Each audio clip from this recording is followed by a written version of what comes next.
The government doesn't want to look into their salary. The head of the salary are where? How? They didn't use it better. They were didn't do that. They are the people who save the world. Eh? Don't go to my attention.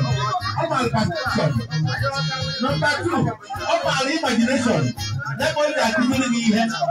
Yes, my God, when you see a window, I am one of them. Hey, Tara, Obiagu Amachalla. Yes, Obiagu Amachalla. That is even though. And I got on the because of the apostle. I want to go to Chiamaka Nweze, but I'm happy that you're using it on so that you can find a difference between minus and plus. Thank you very much.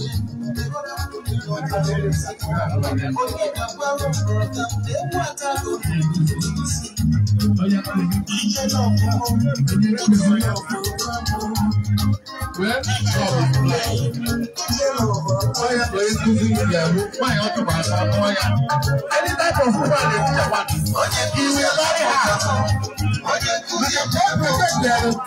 How easy is social material?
Thank you very much.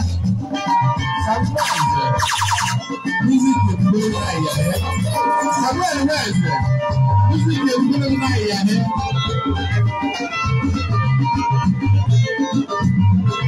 Yes, yes. Alcohol makes a slave. Drink of freedom. Alcohol makes a slave. Drink of freedom.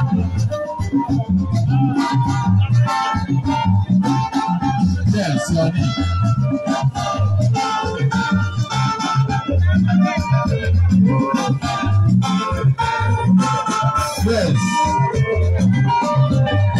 I voice it.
The love which ends in marriage is the best music of life.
Looking at she kill the goat. Looking at she kill the goat.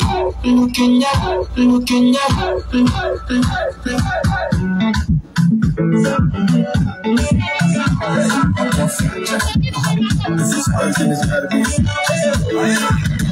Looking at she kill the goat. Looking at she spend money. It's fun to must to be the girl. Looking at she needs to flight. I just might book the flight. I must do something tonight.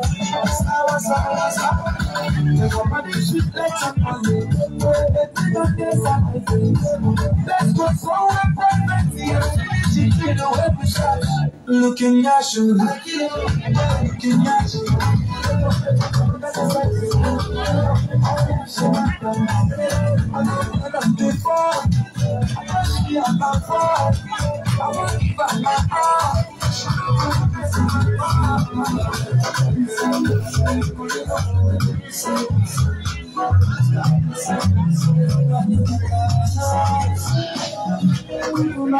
From the love,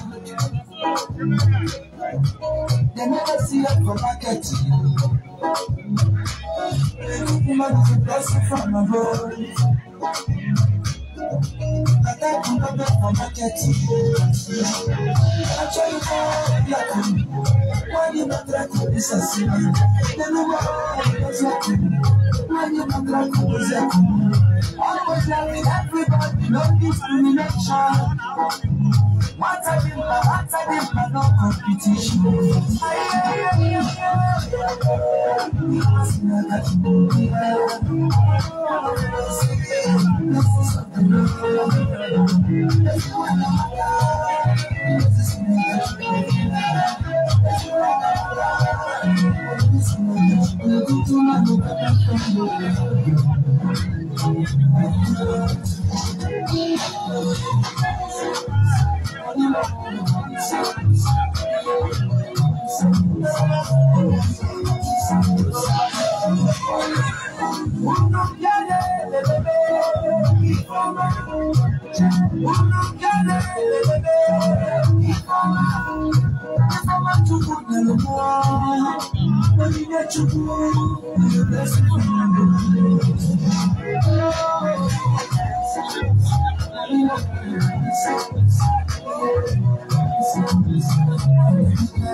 She wants me back on my true. What's going on? I'm gonna stay my back on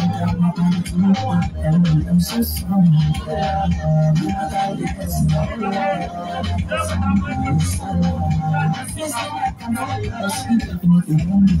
She said she needed that from the soul.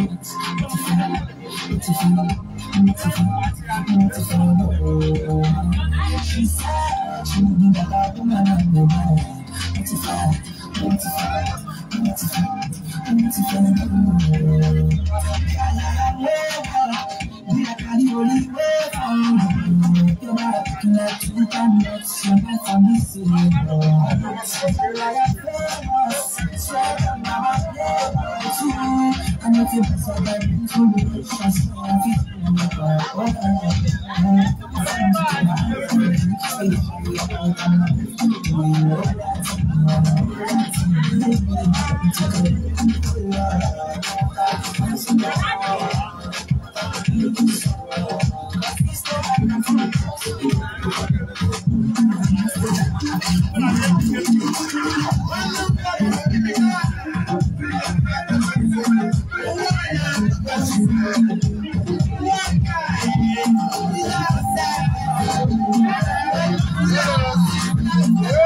Make game, I know they want it is ready cash. Anywhere we enter, with the thanking oh, I'm not ready. Enter the place, the banner, we take the cafe. I love it, take the cafe. Enter the place, the banner, we take the cafe. I love it, take the cafe. For any time, if I got it, we get cash, it's running, we get cash, it's running, as we enter this place, I know me find that for, they don't be perfect, I know, we get no one. See that we enter this place,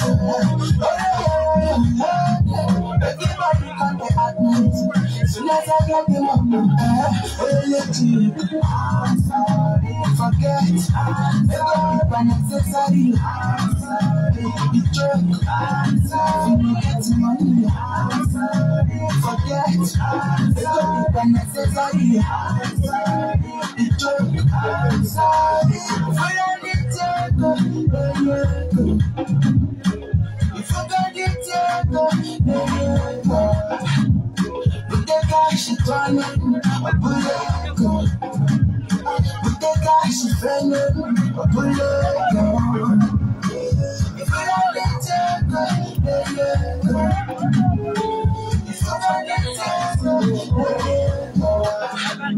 with the cash. Because I like to give it a wide Amachalla Ngwo. Chiamaka Nweze. I know I'm fed, I don't need that pleasure. I know I'm being, I don't have that for the people that already have our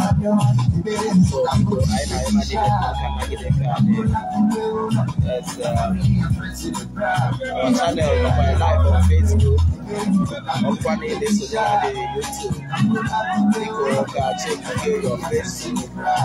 Also, this YouTube on the so, take a look at Facebook. I did not continue. No one here. I did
DJ DJ, give me 2 minutes.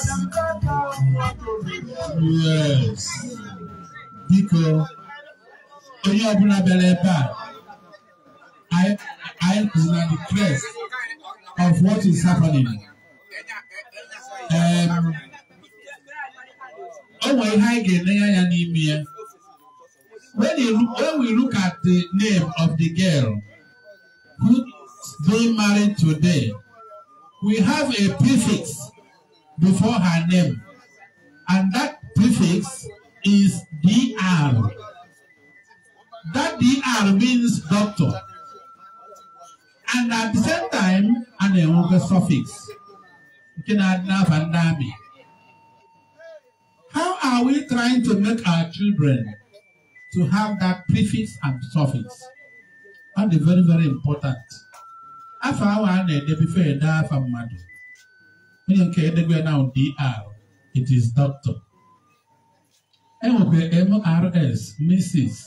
When you barauko, Kayabakanembo, Funa, all these suffix and prefix, they attached to our names. Because when you set a pretty trap, you get a pretty thief. Kayabakanembo, Funa, very, very important. Let us read. Read between lines. Burn her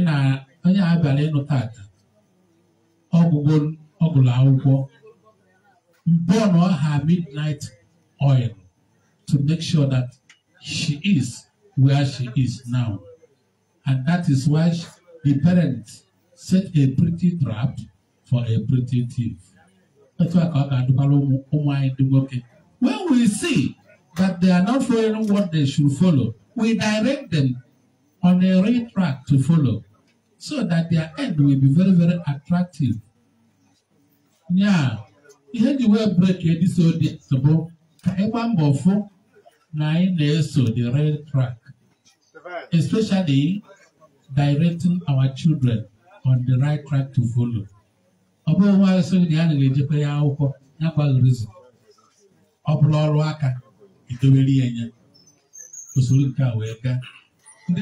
and not. Because let us not say that I'm imposing certain things you don't want upon you. But uru na pen. If you pen a day here, uru de it has no sweat. It keeps on giving you what you want. But when you leave the pen, you are going to pay it with your sweat.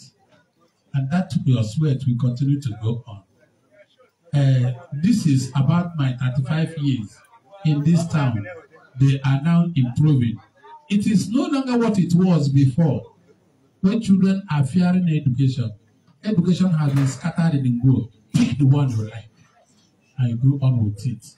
This is why I like Ngwo. I wasn't going to go to a cool primary school. When you run across milk every morning.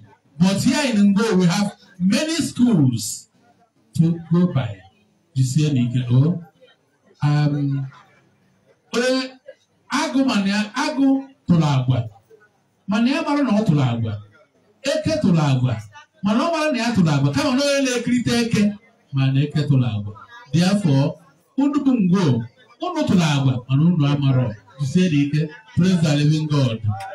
Music maker. Go on.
Mbuku Badek. That one them. I put the Pajibaloi. Thank you very much.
You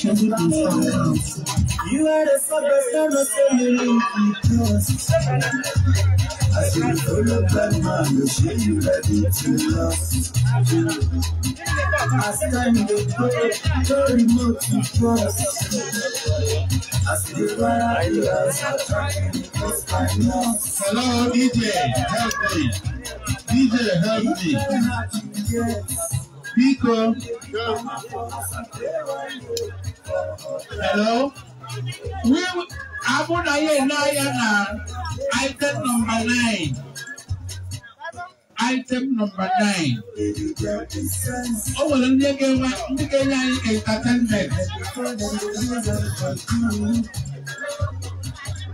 2 groups of entertainment while we are eating. And we hope they are getting ready. When the floor must have been cleared with the alcohol in a bottle.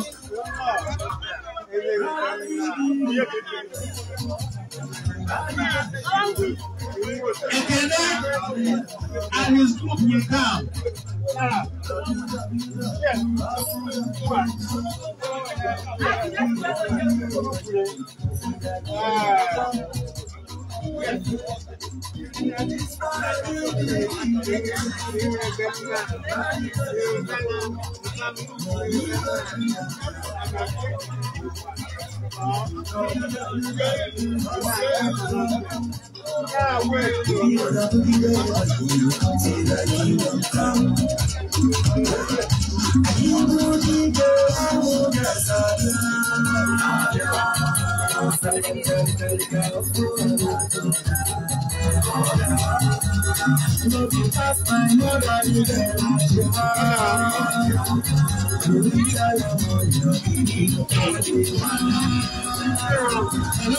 If you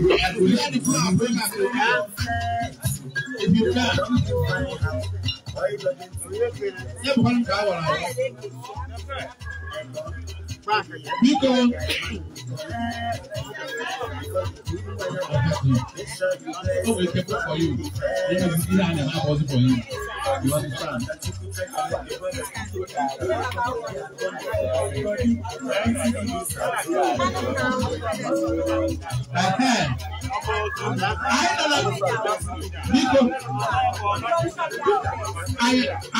I will 2 items to follow. Because I will 2 items. Listen to me. Because guidance. I will 2 items to follow. I will entertainment program there. Never know what I want. Let them come out immediately. Number 2, get empty. Number 2, on stage, bro. Oh, you know how I do. I hear Robin here. Oh, you know how I do. No, my dear. What's the high I got even let us follow up the entertainment from our children who will see that they are putting on black. Never know what because let us see some and present what you have. Depend on.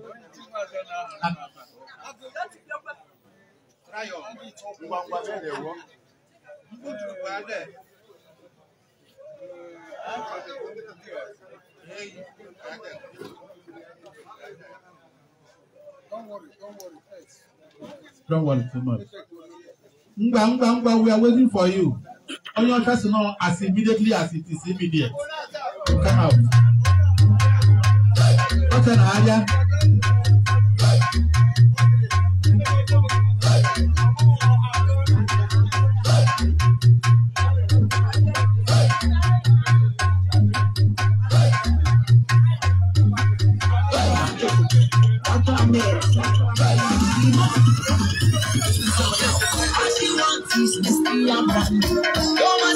She want this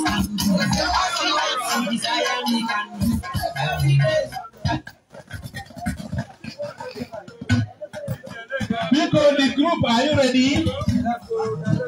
If you are not ready, I don't put the best I don't primary 6. My secondary school. I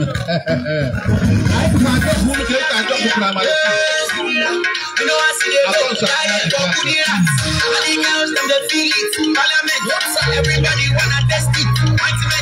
Every day I see a picture. I believe in it to talk.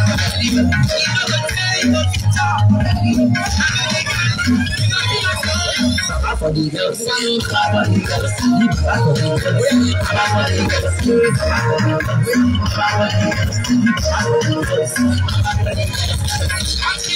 is whiskey and brandy. Come and see things we are waiting for you. I see what she desire me can do. Every day she dey tell me say only what I make me cool my desire. I got you covered everything you wanna do.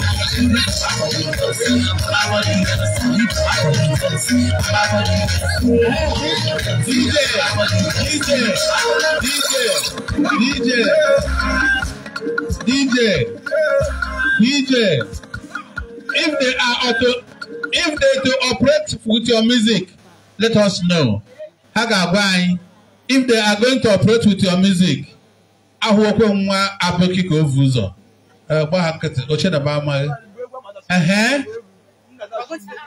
they are going to operate with your music, let us know.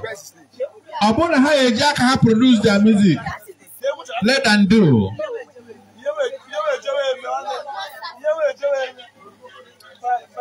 Make sure you don't block us. All your marks. Get ready. Struggle.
By the end of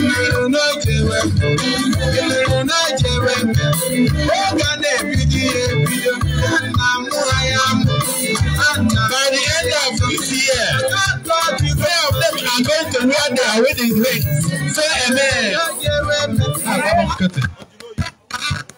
By the end of this year, 3 of them are going to wear their wedding rings. Say amen.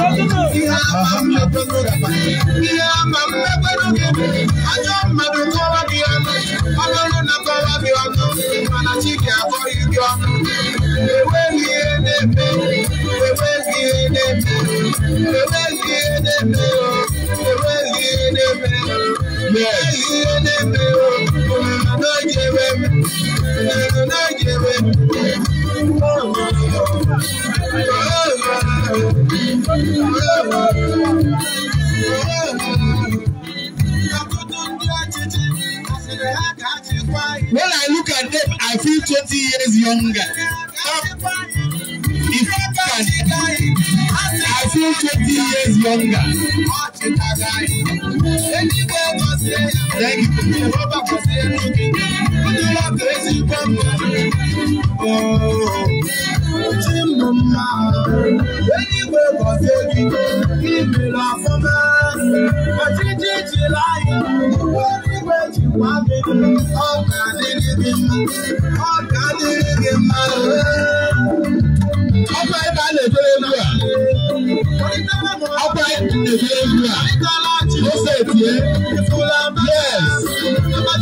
Yes. Cameraman. Cameraman. Camera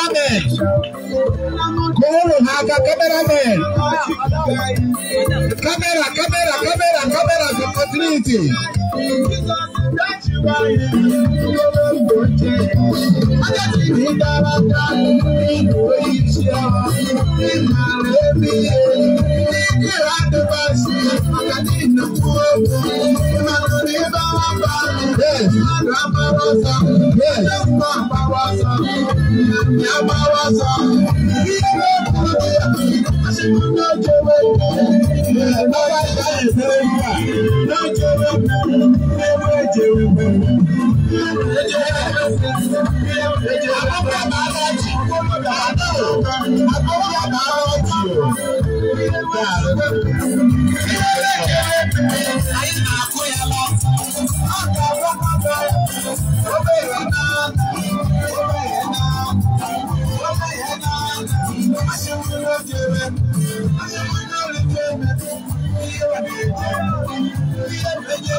By December, all these girls will wear their wedding ring. Thank you very much. Thank you.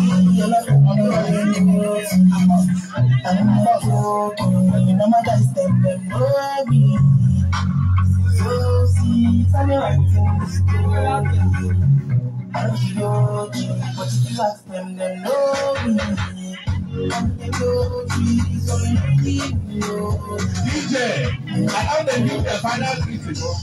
Then some days they should come. When we have one dog before they will go. Because I have to learn on the other.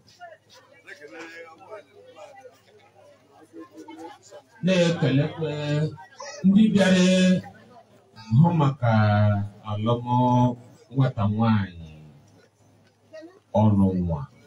Anyị hụrụ ọnụ n'anya were bịa. Anyị ga-agbakwa return match. Maka ọ na-eme anyị na-agbakọ. Ọ na-erigo anyị na-agbakọ.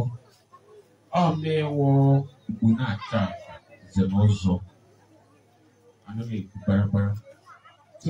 Ọ mere anyị ọfụma. Kain ala kurukuruso le lura yishi. Ono wano ona no shikuike. Ona biara proga ngo oke na nne zize nwoke zize nwaanyị. So I make the Lord all the men are ọfụma. Anyị ga-abịakwa na ọ na-emekwa anyị ọfụma maka anyị ga-agba ụtọ mma.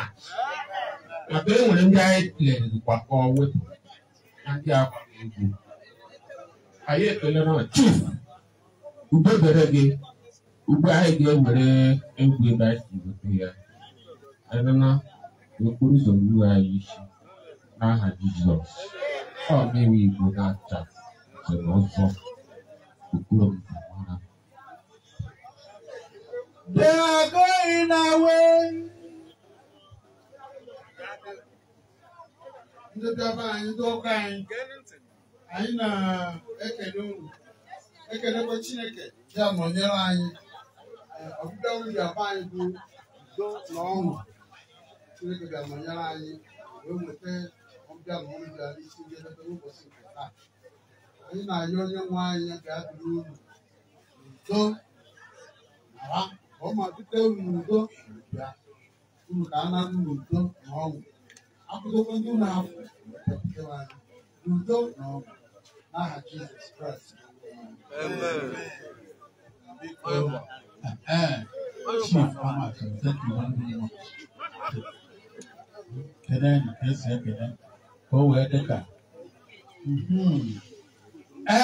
As they go, entertainment continues.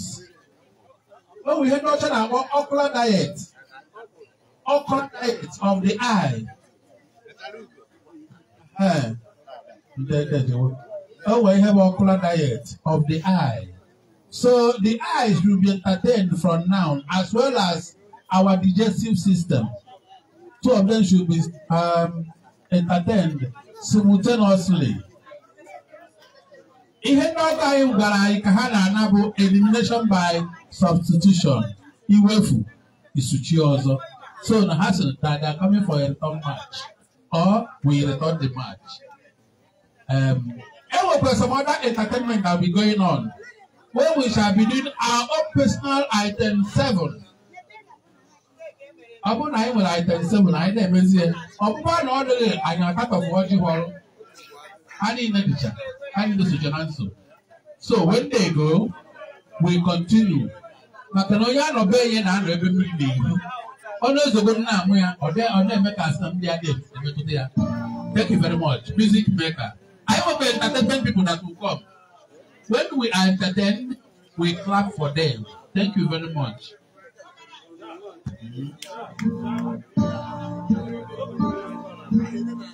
You cannot change yesterday, but you can do something today that can change tomorrow. It doesn't matter how you were born. That was yesterday. It doesn't matter what happened last 5 years, the last 10 years. You may not be able to change that, but you can reposition yourself today. You can make new decisions today that will change what tomorrow will bring. Invest in your future. Refuse to be a mental hobo. Refuse to end your life on the sidewalk. Every time I tell you something, I tell you that I believe in your future. There's a reason I believe in your future. I believe that if you hear these words, you will act on them, and they will change your future. None of you was born to be poor. You may have been born poor, but you were not born to be poor. You may have been brought up poor, but you were not brought up to be poor. Understand this. The definition of adulthood is responsibility. When you become an adult, you take responsibility for your future. Become responsible. What do you have in yourself? There are many who cry for help, and because there are no answers to their call for help, they feel the pain and the pangs of neglect. No, refuse to give up. Believe in what God made. God made you, and He never made a failure. Believe that God has a purpose for your life. You may have been born as a parental accident, but you are not a divine accident. God knew you were coming, and He made sufficient provision for you. There's a place for you in the world, and I'm helping you find that place. There are some things I don't know you know, but all of what we have discussed to be a reality. There are things that are not in abundant supply. They're limited. One of them is time. Save time. Save it. Keep track of your time. The Bible says for us to redeem the time because it says the days are evil. You don't have extra time. Life is not a game. Therefore, make every day count for your life. Improve yourself every day. Introduce something into your life that counts. Choose to be a success. Become inspiring. Distinguish yourself with character, with excellence. If you're a musician, be a musician with a difference. Become inspiring. Whatever you do it with excellence. Put yourself and your best into what you do and change your world. Remember, there's no extra time. Therefore, whatever you do now, do it the best way, the first time. Success is waiting for the man who says yes to success. Success is waiting for the man who plans for it, who reaches out for it, who says, I'll wake up, and he wakes up, who says, I'll read this book, and he reads it, who says, I'll go to school, and he goes. Success is waiting for the man who makes a decision. So time is important. Time is important. Don't spend your time watching television 24 hours a day. Don't spend your time watching video 24 hours a day. Those that you are watching have put their best into what you are watching. Change the position. Say to yourself, I will be watched. You know, sometimes I'm concerned. There are those who don't be thinking about designers' perfume, designers' clothes, designers' shoes. Where are your designs? Where are your own designs? Challenge yourself for the future. There's room for you. There's a place for you at the top. There's a place for you. Train your mind and use it. Give yourself to a teacher. Give yourself to a tutor. Train yourself. Train your mind. Train your mind to be ready to deliver to you thoughts. The right thoughts and ideas that will earn you commercial value. There's no poverty for the man who has made an investment in his mind and is willing to act. There's no hunger for the man who can train his mind. Train his mind to think through on every problem, to solve every problem. Train yourself. Think through a problem. Bring a solution. Let men come to you for advice. Decide to be smart. Decide to be a problem solver. If you make that decision, that's what you will be. Problem solvers are in short supply in the world. There's a place for the man who chooses to be one. Engage yourself in national issues. Get involved. Get concerned. Some of you here are the best writers in the country. But where are your writings? Maybe you are sleeping too much. Maybe you are resting too much. Maybe you are playing too much. It's time to put your best into that writing. Let the country read your writings. Thank you, DJ. Bikonu. I want you to listen.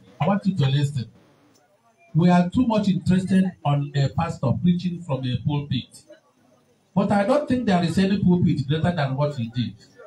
If you are watching NTA International, you see the people who demonstrate in the news. You cannot change yesterday, but you can do something today that can change tomorrow. Yes, you can change tomorrow from today. Listen, the product of tomorrow starts with today's thinking. The product of tomorrow starts with today's thinking. If you think very well today, tomorrow will give you a very good result, very good product. Don't keep your hands folded and don't sleep over time. Always be ahead of time. If maybe he spoke in English and you cannot interpret the English which he has spoken, but he was demonstrating it. Don't go and sleep off your night. Give your time something to do every time. Make sure you are into something every time. Like I told my pupils in the class, when you go and watch films, hello, tell your children, when they go to watch films, what they have watched in the films, we go and clean off the intelligence from the classroom. The brain will always remember the one you have watched from the television. And every time there will be an eclipse of knowledge. That one you have watched from the television will not allow the one in the classroom to stay. There will be an eclipse. The only thing that will save you is residual knowledge. To be coming in and going out. Like I've said before, today's thinking is tomorrow's product. Clap for the person who has spoken now. That's why we're not man we have to battle to see how you go. Aya cross wo Ojiwada Hawada. It's a pity that the two people are not here but represented by their parents. I'm a lady Alaga. Oh, my name, I don't know my canasi. Okay, do yara. Oh, Ganaga. Oh, Ganaga. Then you ask yourself, why is it to go? Where is that there? Who there? Oh, Ganaga. No. Why was that? That is the end of the road. If you have to go, the road will stop. Until the surveyors survey the building. Otherwise, thank you very much.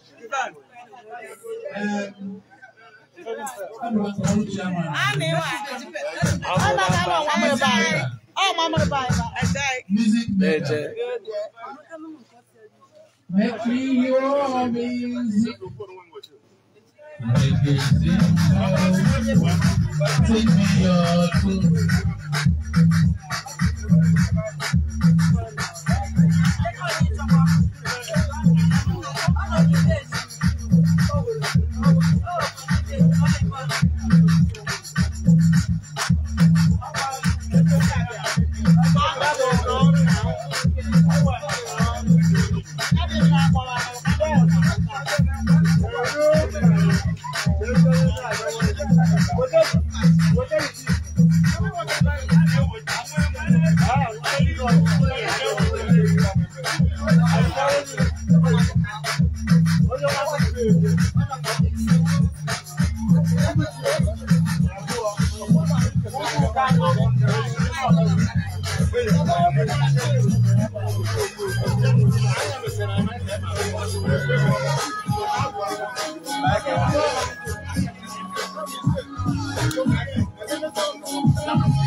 Mama, anyị ekenekwe m.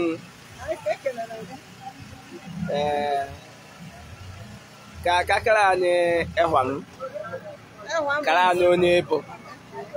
Ehwan bụ Mrs. Grace Nweze. Onye Obiagu Amachalla Ngwo. Ndị ihe na-eme nkata. Ihe na-eme nkata bụkwa ihe eji ebunye ha Chineke elu. A na-agba nkwụ ata nwanyị Chiamaka Nweze. Ndị ehwa nwaanyị na. Ehwa nwaanyị bụ Chiamaka, ehwa ya bụkwa ya Nneọma. Okay. Ndị ka obu mara tanga na nyanwapụ ihe a na-eme taa. Ọ bụ na-atọ mfọrị na. I'm just, I don't have to explain it. Okay. I'm excited. Yes. All right. Ndị ekpere ị na-ekpe n'isi nwaanyị na na-etinye and ezinụlọ ọhụụ ha na-ebido taa. Ọ bụ na m na-achị Chineke eke elu. Akpọrọ isi n'ala maka onye ọbụ. Ọ dịka elu dị mkpa n'ezinụlọ ma. Ekpere na-ekpere ata nwaanyị na-etinye Aịzaya bụ na ọ ka adịrị ha ọyị. Ebe ọ hụkwa nwa nwaanyị si na ọ laikara na ọ ka abụrụ enye ehụ anya bụ Nneọma ọ ka emekete ha nke ọma. Praise the Lord. Hallelujah. Ọzọkwa dịka ibe ya bụ na Chineke onye kere eluigwe ka ụwa onye ma ụbọchị ọtụ ya ma na-ehọ ka a gọzibiga ha oke. Ngozi n'aka anyị ngozi n'aka ifu na achị. No war can surmount them. Because they believe Jesus Christ, they will go higher. They will live higher. They will live long. They will bear children. Their children will train them, and they will train their children. They will see good things from now onwards. In Jesus' name. Amen. Another thing, but not come okay. Okay, ejima. Okay, so umuanya ka so. Because you can so today. How can we do when Gojashi or Pama Grace be here? Man did say, Manya no one. Because you know, what get you the no power can challenge them. No tongue can rise against them. Praise the Lord. Hallelujah. Thank you very much. Papa, the best place to be inside the room. Yes, about okay. About okay. I know you know. Na ikakakara anyị onye bụ. Engineer Felix Nweze. Papa Chiamaka Nweze onye a na-eme ihe nata Adaọkọ Azaya Alabọsọ. Okay. For today. Okay. Nwunye nga kawara anyị na na-eme emume ịlụ nwaanyị a ịpamanya Chiamaka. Ndị ka obu ma adịghị na nyanwa bụ mmemme a na-eme taa. Ịgwa eziokwu, obodo m ọcha nke ijibu na nwere bright weather. Nke ọzọ bụ na ihe niile bịara ji obu ọcha were bịa. A na-ekwukwe ha erie ihe dị mmanya dị. Nke ọzọ bụ ndị ọgọ m bịara n'udo na ọ wute ọsụrụtụ ụmụnna n'udo chee mere ha anaba n'udo na-abụ ndị edefu ha adịkpere anyị bụ ha ka ana n'udo ka a mara bịa n'udo. Amen. Finally, ndị ekpere ị na-ekpe n'isi Chiamaka na Aịzaya tienye n'ezinụlọ ọhụrụ abịara wubeta nọ. Ekpere ka nkụ nọ ha ekpeworo n'ifu nka na ọkụma egwe asị ụmụ ya ka m ha bịa ka ụmụ m son-in-law and daughter m. Ekpere m bụ one, there must be a cordial peace and understanding in Ghana. Two, ihe Chukwu nukwu emere ndị mere agbamnkwụ dụtanụ oge emere nye site n'ọmụmụ n'ịhụnanya inwe cooperation and understanding. Because if I have understanding, ọ na-emetụta m n'onwe m. From January to December, ọ na-akpọ m si n'onwe case that treat a case. I'm very happy.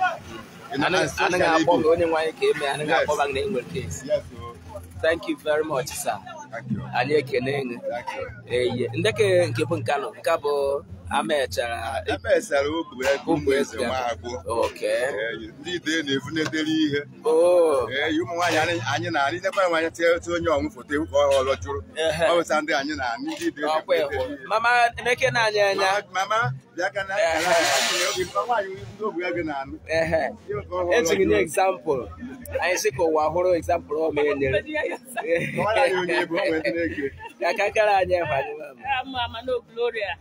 Yes, Amado. Samobu ewere mara onye na-ekwu.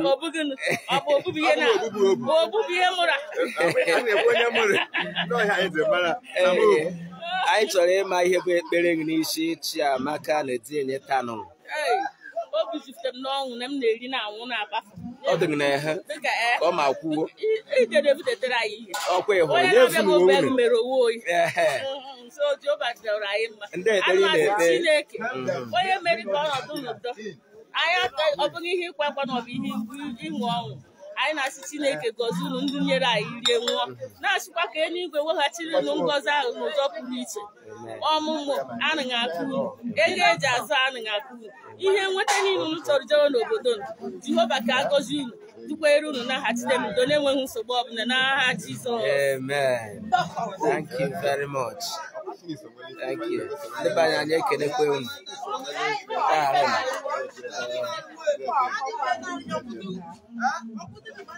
Okay, thank you, sir. I have to call a number.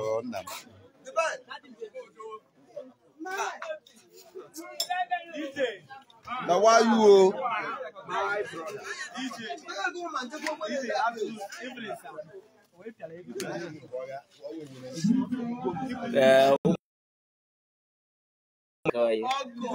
We're gonna die.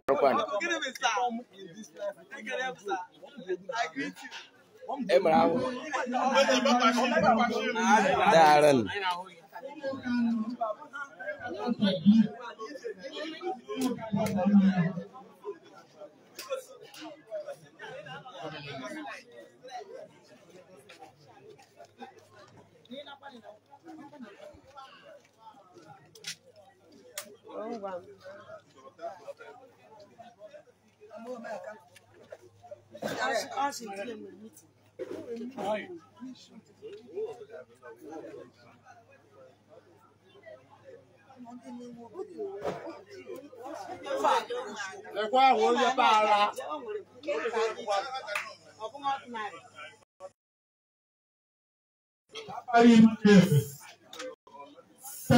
Of beer.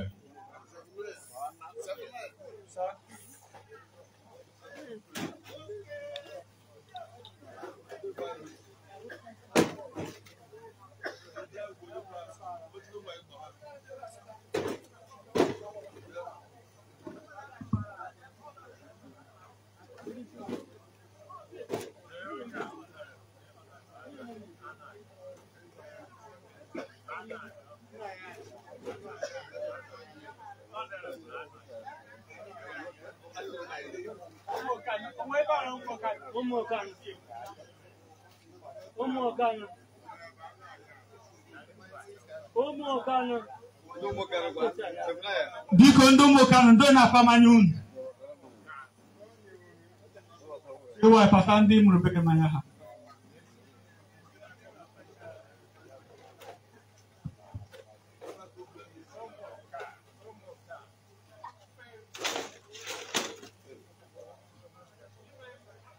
sir ọnya ya dị ọna anyị iji anyị ụgwọ empty ịma na-eri iji anyị ụgwọ empty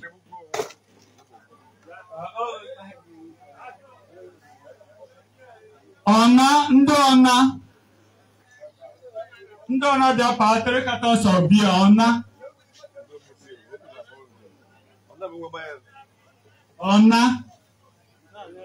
nwee mụrụ ọna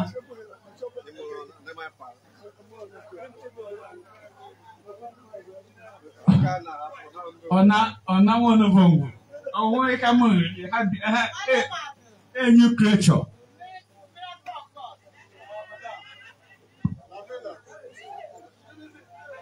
ụmụada Obiagu ndị ahụ gbawo ụmụada Obiagu 2 cartons of beer abịa Kampala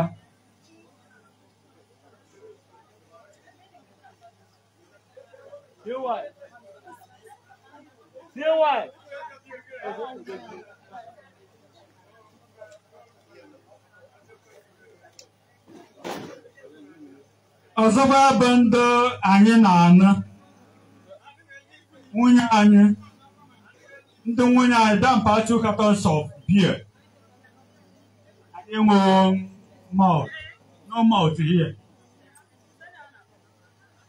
Ndị a na-anụ Obiagu, nwaanyị Obiagu dampa 2 cartons of beer.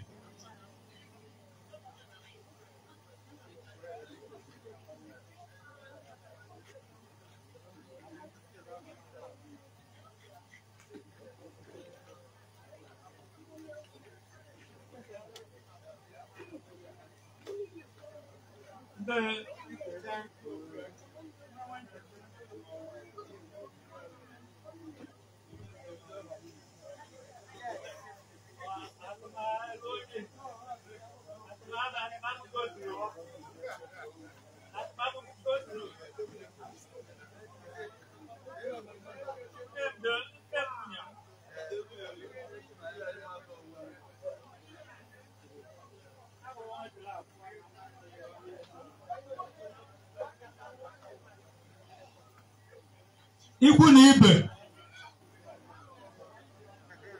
ibe ndị abụkwa enyi ikwu na ibe without ikwu na ibe nwekwu ya na-eme ha na-agbata obu akapa aka 1 carton gini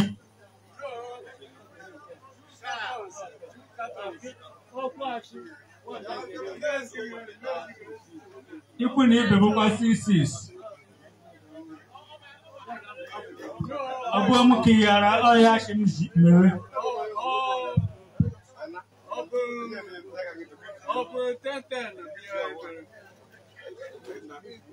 Ọna ndị ọna akapawo mmanya ha. Ndị ọna aka nyeke mmanya ha.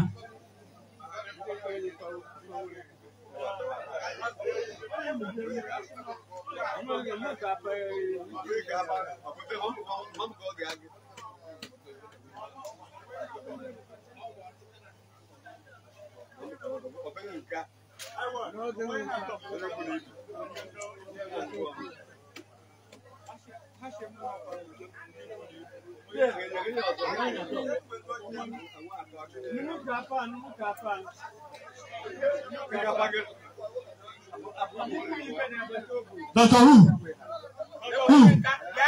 That Parliament don't have the one I have one.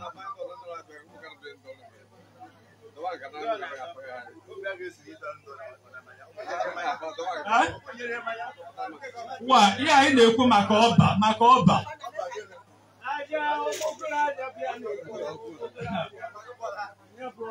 Tepegunya. I tell you, I don't go by now.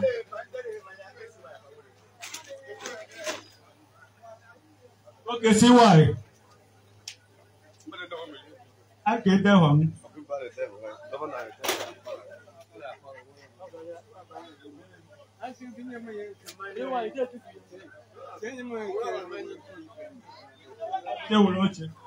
Biko, manya agbakere.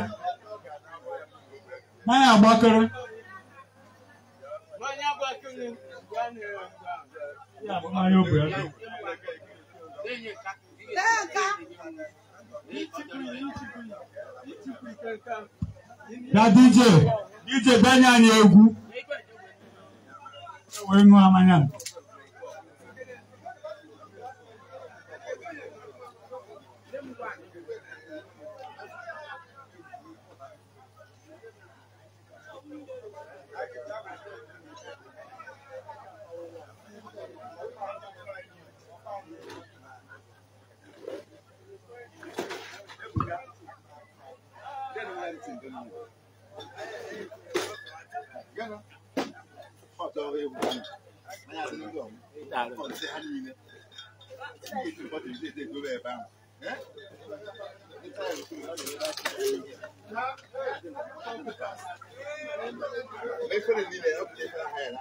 Send them inside the That's what I'm bothered.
Okay. No, listen.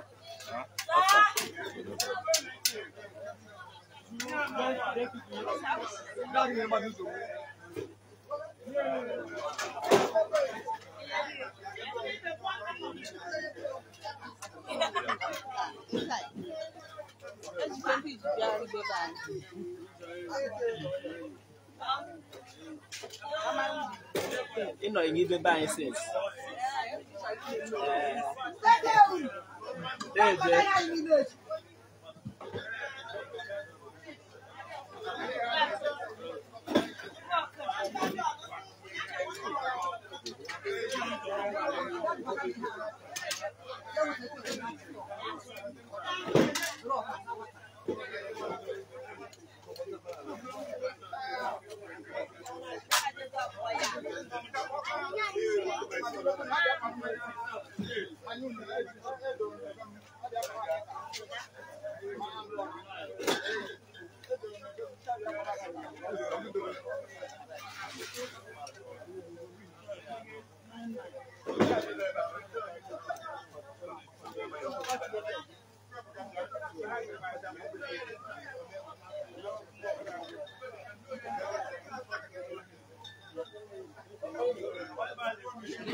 anyị na-ekele mmadụ niile sonyere anyị Igbo TV Kano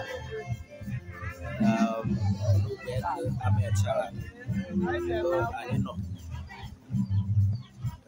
Ịgba Nkwụ Chiamaka Nweze Obiagu Amachalla so anyị enweta onye nwa bụ ihe njedebe anyị na-achịkọta na ekechi mmanya anyị na-ekele mmadụ niile sonyere anyị especially ndị sonyefụrụ anyị na YouTube because anyị nọbụrụ YouTube nọ na Facebook were egosi ụlọ kenye nwa bụ ihe mara aga but unfortunately anyị na-enwebe issues with YouTube network anyị were maybe it's also on Facebook. So I went national, Kanogide Kanye, Unagida, not intentional. Kanye no network isn't strong enough, they carry with the two platforms at the same time. When I be here, I need to wear Shikane with the Facebook. When I want to be here, Maranga. So thank you very much, Maki Sodelani. I want to achieve on what TV by it with the room, I want to be here. I can acquaint that at the bottom.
Mama, I can't quit. I can't no. Half hey, I know. Amen. Because you go in Kakarani go put the in the Merita. In fact, brother, I'm not going to make it. Makachine na one of them and chop.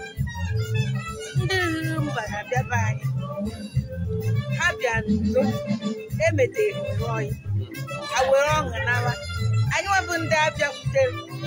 We're all watching. Welcome, she had it. Yea, it will not be Nkwụ. But when you need Benega, onye ọbụla ife onye dị ebere na-aṅụrị na-ekene Chineke na mmiri ezo weather declare ihe onye ọbụla rikwere ọ na-ewe na anyị ha eri ihe bless by Almighty Father akpọrọ aka shi because he remained the spirit that is in charge of everything that is happening. Anything that is not of God, on the Josana. Because we stand on the foundation of the truth. And the truth is set every man free. Praise the Lord. Hallelujah. I talk either Chiamaka and very specifically. Give bless all this new home. We will turn. Okay. Jesus said, whoever recognizes me, I'm going to recognize the person. His will was fulfilled in our lives. Though I have not seen them with their naked eyes, even to recognize the man.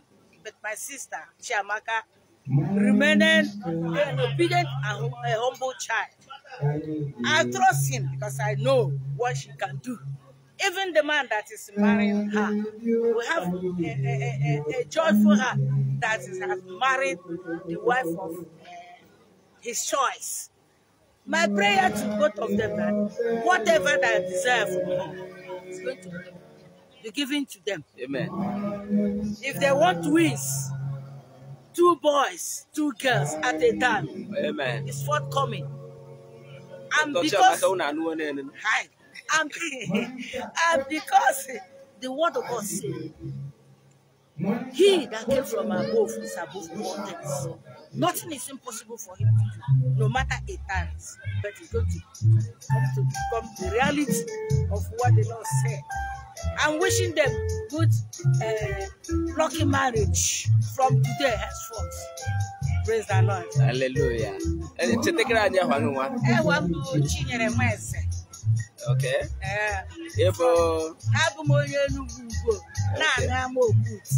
Okay. Thank you very much. Thank you. Thank you. Thank you.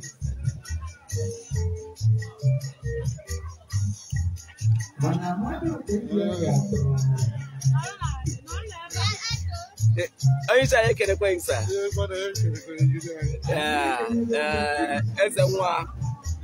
Eza nwa anyị ekene anyị hụrụ ifunụ bekwa ọchị eye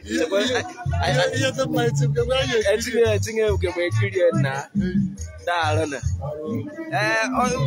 ọ ka bara uru ịtụ anya nke obodo ntanụ maka na ọ dịka anya ya na-ahụ so ọ dịka anya gasị nke ka ekere mmadụ na-abụọ Chidimma na-etinye ekpere ka ma bunye ha n'obodo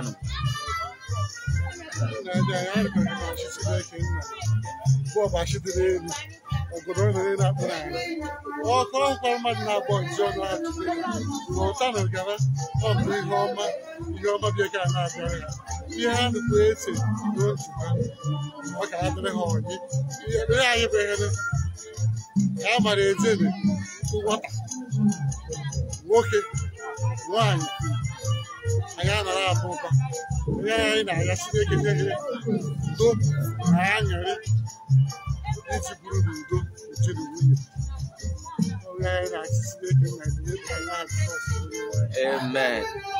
Anyị ekene ngsa ka akara anyị hwankwa ya ewa mbụ Emmanuel Ezemma ọnwa mkpụrụ bebe na ọnwa mkpụrụ bebe obodo na aṅụrị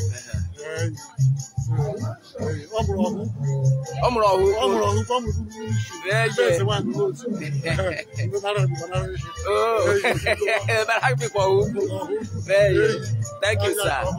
Thank you. I didn't get in. Thank you very much.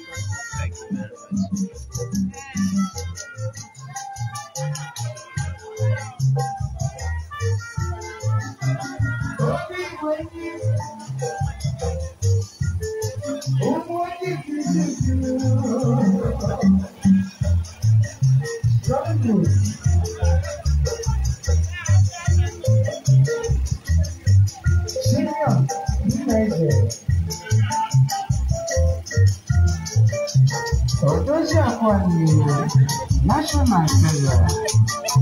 Only one is the name.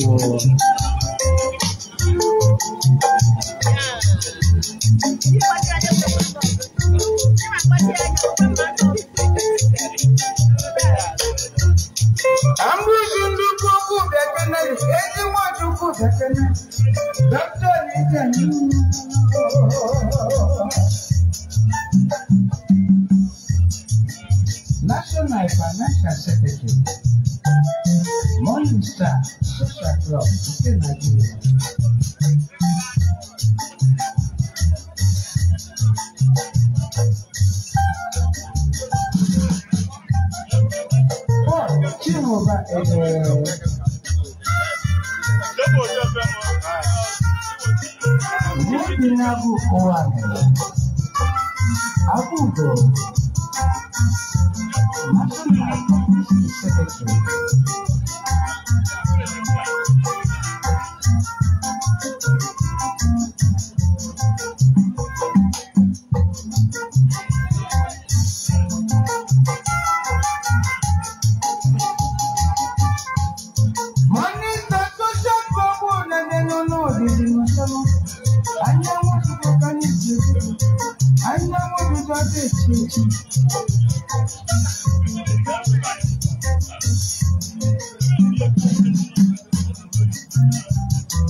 Chiamaka Nweze, National Secretary.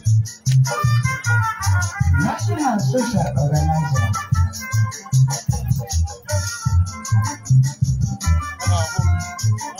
Sebastian, I can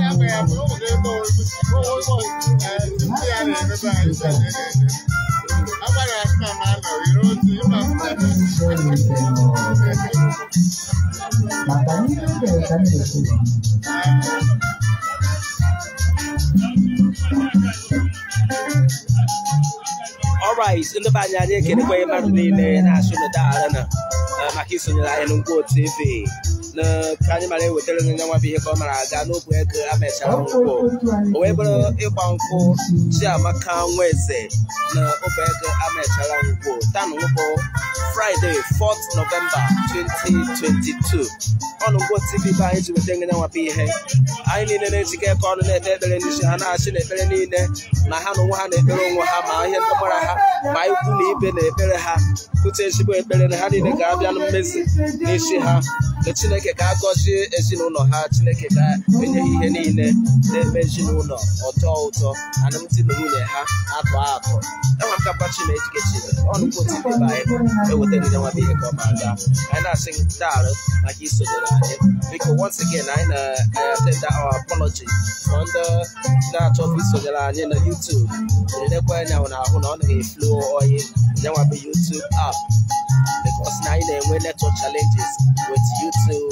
and the platforms I need to with the rule was so I went out to the can I get I know Chineke na because you quietly they have to be mad especially this new family they will keep so the time Chineke na makes way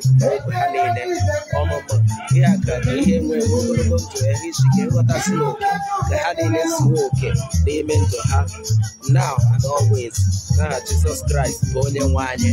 Amen. Thank you very much, Maki Sonelane. Chineke gozie.